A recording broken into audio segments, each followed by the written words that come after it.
Hey, today I want to discuss a topic that some people might see it as a bit of controversial, but it's also a very important topic.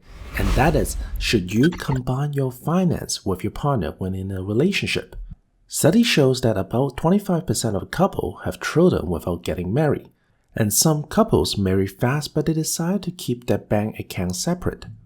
Our ideas of marriage and partnership have changed, and so did our perception of whether we should have shared bank accounts or not. It's not an obligation anymore, more like a personal choice. If you're considering combining your finance but you're unsure if it's a smart choice or not, then this video will give you some pointers to decide whether if you like to combine your finance or not. I will first explain the pros and cons of combining finance, then I will suggest when is a good time to combine. And lastly, I will touch upon what could happen in case of divorce in Canada. And my team and I spent a lot of effort in creating this video, so great if you can share your thoughts in the comments below. Oh, and if you're new here, my name is Thomas, here to help Canadians make better choices on retirement, wealth, and insurance. My goal is to make sure you can take one or two ideas home and start making better financial decisions today. If you find this video valuable, please consider subscribing so you'll never miss any of my videos. Let's jump into it. I think it's very interesting to look at the current trends to see how people are thinking about the combining finance. As I mentioned before, about 25% of all couples have children but they aren't married. Still, right now in Canada, the majority of people are combining their finance after marriage, but we can see a downward trend. Especially, millennials living together are more likely to keep their finance separate. In a sense, millennials are the first generation that can actively choose if they want to combine their finance or not. It's great that we have the freedom to choose, but it also creates uncertainty because there's no one guiding us and helping us to make a good decision. Well, here are some advantages of keeping your finance separate in a relationship. Keeping finance separate is definitely an advantage if one of the partners is in debt. If you have any kind of debt, say student loans, you probably don't want to burden your partner with it, so it's easier to keep bank accounts separate. The second scenario where separating accounts are an advantage is when serious problems arise in your relationship. It's much easier to end a relationship if each has their own bank account. Of course, we don't go into a relationship thinking that it will ever end. But if you and your partner fight a lot, a separate bank account has an advantage. And finally, many people prefer separate financial accounts because it allows you to keep your independence. No one can tell you what you can and can't buy since it's your money. It's not an easy decision to give up this kind of freedom and independence. Okay, now that we know the advantage of keeping your finance separate, let's look at some pros of joining bank accounts then. If you combine your finance as a couple, it's much easier to work together towards big goals. Imagine, for example, you want to pay off debts and mortgages. This is much easier if your two incomes combined. What's more, if you and your partner plan to buy a home together, having combined finance makes it so much easier. For example, in Canada, usually you may be able to borrow up to 5 times of the salary as the mortgage amount. So if you have 2 people in the mortgage, then the bank will be able to lend you more. Combined finances also have advantage when you want to retire together. It's much easier to have 2 pensions to fall back onto. Overall, you are much better protected if you combine your finance, especially if one of your unexpected gets laid off or when starting a family or transitioning careers. Thanks to the joint account, you can always help each other out. And finally, probably the biggest advantage of combining the finance is increased transparency and better communication. Did you know that about 20% of the relationship end because of the money problems? The issue is that partners often don't discuss their finance and they don't plan financial decisions together. If you don't know what your partner spends their money on at all, it can create insecurity and lower down your trust. Couples who share an account have nothing to hide. They communicate about their finance and make decisions together. They're also less likely to separate because of the financial issues. Now, as you can see, both options have pros and cons. There are advantages when you combine your finance, but there are also advantages if you keep them separate. So what if there was a way to get the best of both worlds?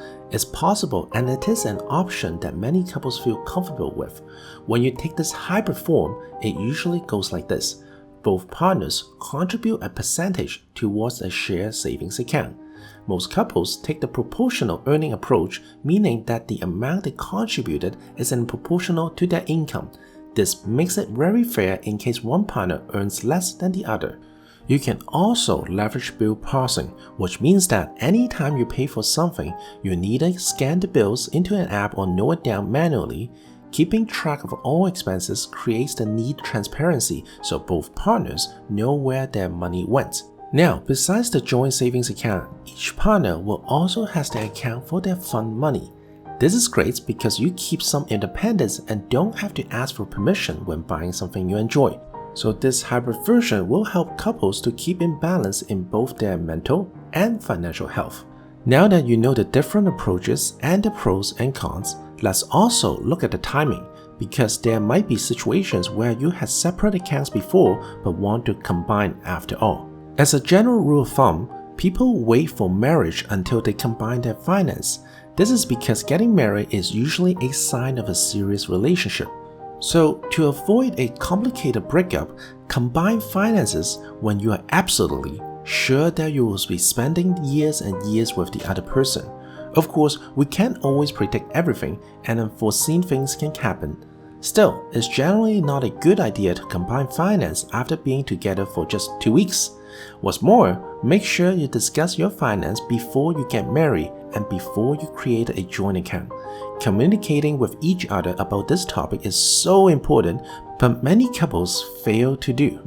If you decided it's time to combine your finance, make sure to choose a bank you both like and set up a joint account together. Many couples also like to create a budgeting plan to define shared financial goals and to organize their finance and spending habits.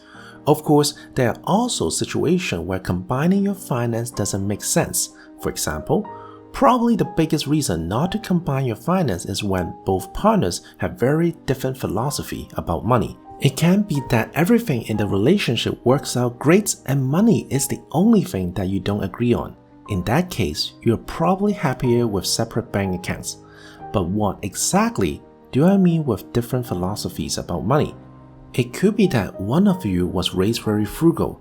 You are in control of every penny that you spend and think more about the financial security, while your partner may be a risk taker who just spends their money as they please. As you can see, this can cause problems because one of you wants to save money and has to feel secure before investing the money into something, while the others likes taking risks. In most cases, your partner won't budge, so just accept them as they are and keep your finance separate. As you probably know, I work as a financial advisor with different clients, and after working with several couples, I found that this kind of advice works for most of them. Most of my clients feel comfortable with a hybrid plan. Each of them has their own savings and hobby accounts, but they also have a joint account for big bills like their mortgage, car loans, children education, groceries, and other events, and so on.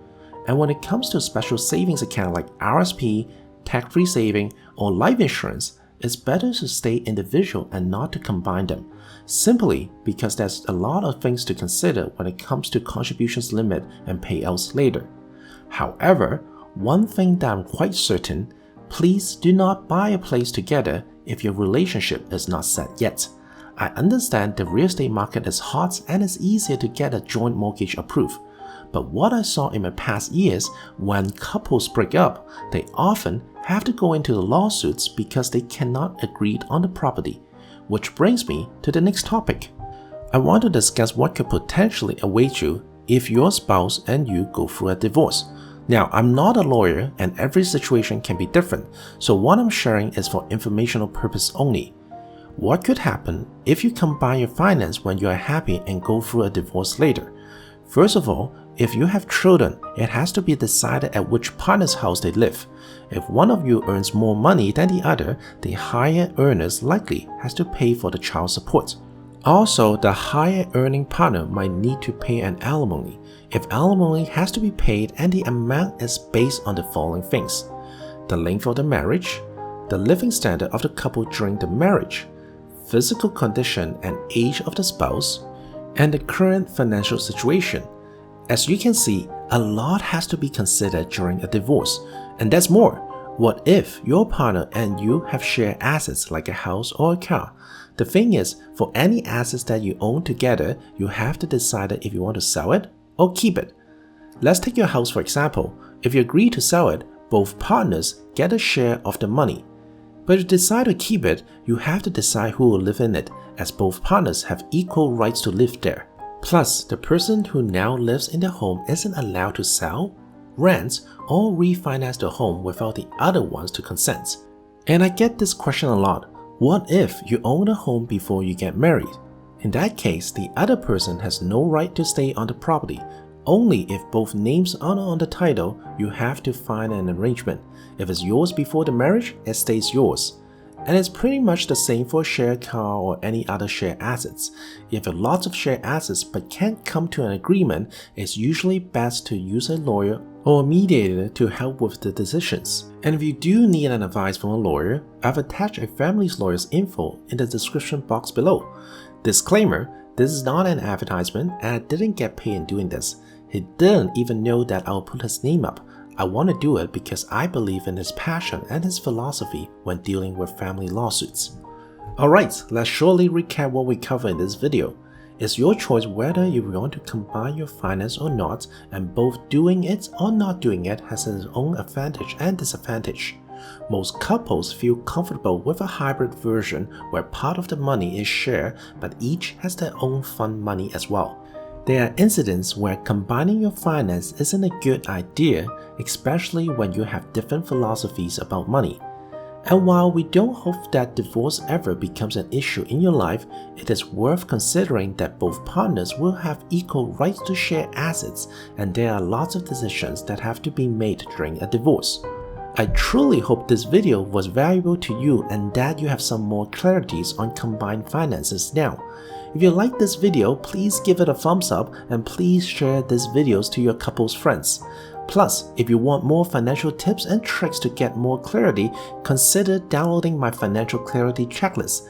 This checklist helps you evaluate your current finance and helps you to find out what you can do next to be more financially healthy.